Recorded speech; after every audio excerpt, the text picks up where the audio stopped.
So today was laundry day. I'm doing my laundry, and I've got on my only pair of pants because all of the rest are in the wash.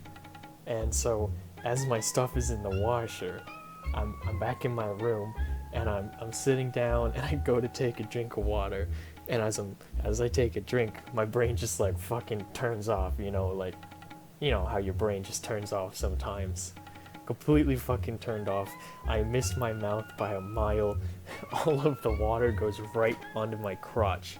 My pants are soaking wet. So I'm like, fuck, I need this to dry before I go get my laundry and shit, because my fucking stuff's ready to go in the dryer in a couple minutes. And so it doesn't dry. So it's laundry day too, so everyone is down there. So here I am doing the fucking walk of shame. Fucking sushi boy walking in, freshly pissed pants look, and I know everyone's looking, and I feel so awkward.